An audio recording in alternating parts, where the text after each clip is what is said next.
We're at a point where so many talentless people out there have ruined female characters, and fans have a bad reaction when they feel that nonsense rearing its ugly head into the franchises they love. It can't be helped because it's a trend that's developed in the industry, but each case tends to vary. With Ghost of Yotei, there are people who would usually take issue with a decision like this that are supporting it because of Sucker Punch's good track record, which seems strange after we just witnessed Rocksteady go from a revered studio to being on the edge of bankruptcy. Everything is falling apart. This isn't about getting rid of all female characters in gaming, and anyone who tells you that's what gamers want is being disingenuous. People love well-developed characters whether they're female or male, but the problem is that in our current society, the differences between the two are being ignored, which leads to poorly written female characters. Here's what the issue boils down to. There is a clear difference between realism and believability. Regardless of the fantasy or grounded world a story takes place in, it has to be believable given the context of that world. In Horizon Zero Dawn, one of my favorite modern games, Aloy has no powers or special superhuman abilities. She does have a melee weapon, sure, but mostly her skill is archery. From a logical perspective, seeing a woman with her build use her speed and agility to pick apart enemies from a distance is completely believable. It makes sense that's how she would choose to fight, instead of ignoring her clear strengths and weaknesses by pretending she can do everything a man can. Yes, dude! You also have a character like Evie from Assassin's Creed Syndicate. As I've discussed before, although her gameplay basics are similar to Jacob, there are key differences. She's not as strong as him, so while she can fight it out, she's geared more towards stealth. That's something nobody would have trouble believing. Her slimmer build means she's lighter on her feet, so she can blend in and move around a bit better than Jacob, so of course she'd use that to her advantage and take her enemies down from the shadows. To be clear, I'm not saying women are automatically superior at stealth compared to men, but there is a reason the traditional cat burglar is usually depicted as a woman, because it's believable to the audience. On the other end of the spectrum, you have Stellar Blade. Eve's bionics give her all the enhanced strength and power she displays in the game. She can do things no ordinary woman can, and there's a believable reason as to why she's able to do that. She has superhuman powers and abilities, so the things she does in the game can be explained within the context of the world she lives in. It makes sense to anyone who decided to actually use their brain that Eve fights the way she does and has the superhuman strengths and powers she displays. Now let's look at Ghost of Forgotten Male Dignity here. As far as we know, she's not going to have superpowers, and while she does have ranged weaponry like the original Ghost, with some new additions as well, it's safe to say the majority of her gameplay is intended to be approached with her swords. How in the hell is it believable to sit here and say she can do all the same things Jin did in the original game? What explanation could possibly make that in any way, shape, or form seem believable? Why does everything you touch turn to garbage? If you create an ultra-realistic world and go on and on about how historically accurate and realistic it is, you lose the right to brush off any criticism by going back to the "it's a video game" excuse. The fact is, a female warrior being on the same level as the original Ghost within the context of the world you've created makes no sense. There's no way she'd be able to jump as high or be as strong as the original Ghost, who of course was a man. It's just not believable at all, given the world you've placed this character in. Oh, it's just a game, grow up, is what people say when they know there isn't a valid argument against those points.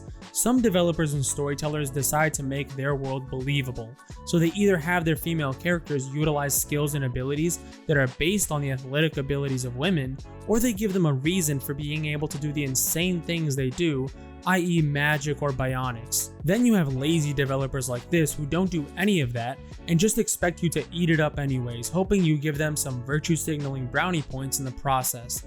They don't bother trying to make their world believable or have any explanations for the ridiculous things their main characters shouldn't be able to do, because as long as they can just call you a woman-hating incel, they feel your opinions are invalidated, saving them from having to explain the pile of garbage they're trying to sell us.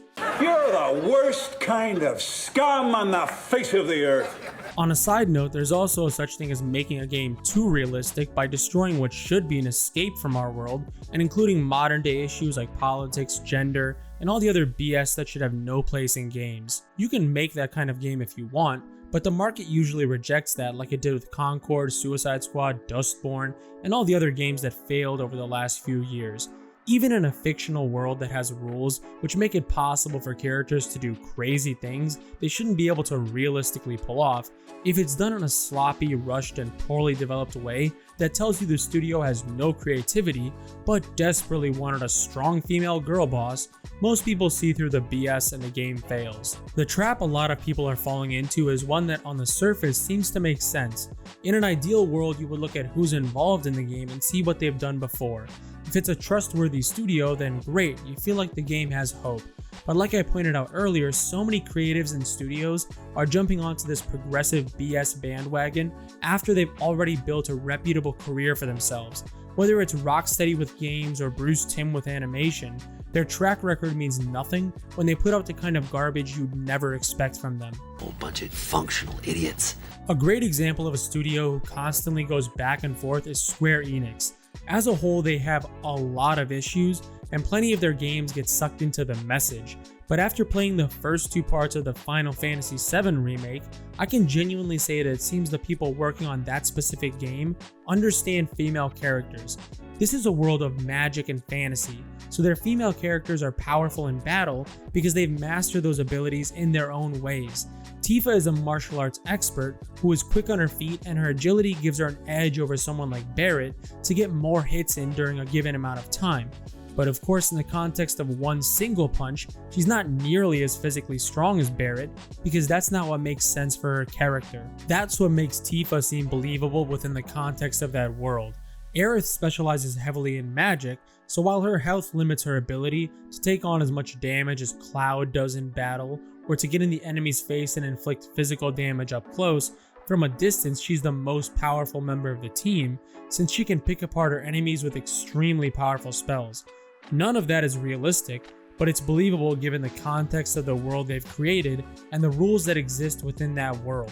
Square Enix as a whole has a lot of problems, but it seems the specific people involved with Final Fantasy VII are interested in creating a quality product over preaching to the audience.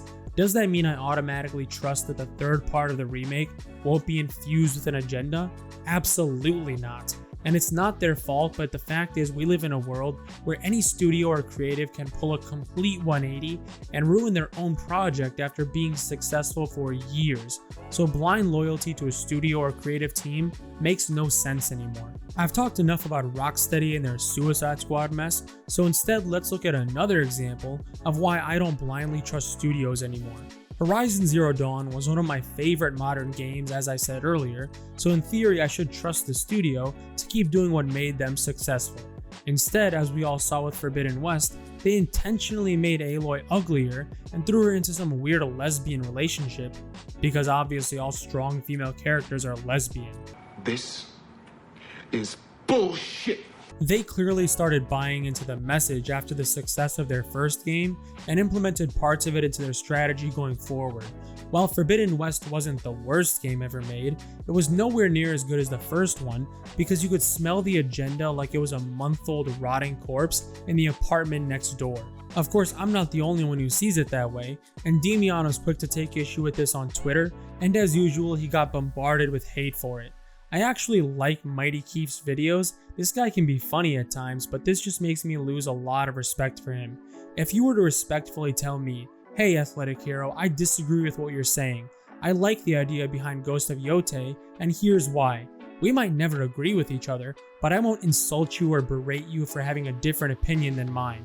That's your right, and as long as things stay respectful, myself and most of the YouTubers in this space have no issue with that disagreement. However, as Nerdrotic has said before, what we all will do is punch back when someone starts coming after us.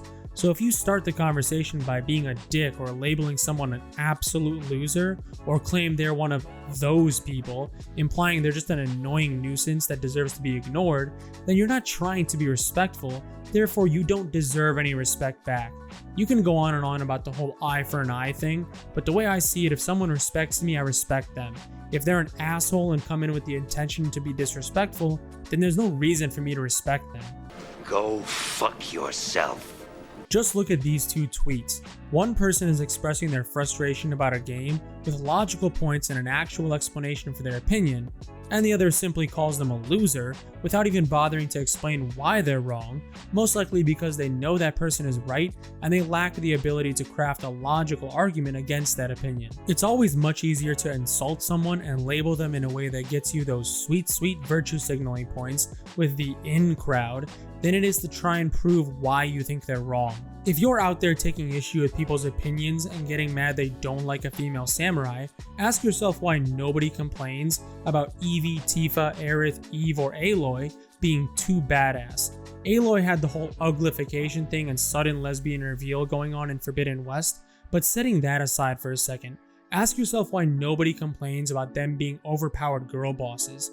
The reason is that within the context of their worlds that may not be realistic, what they do is believable. Whether it's due to magic, bionics, or properly implementing a combat system that makes sense given a non-superpowered woman's physique, each of these characters does things within their worlds that seem believable given the circumstances and rules of that world.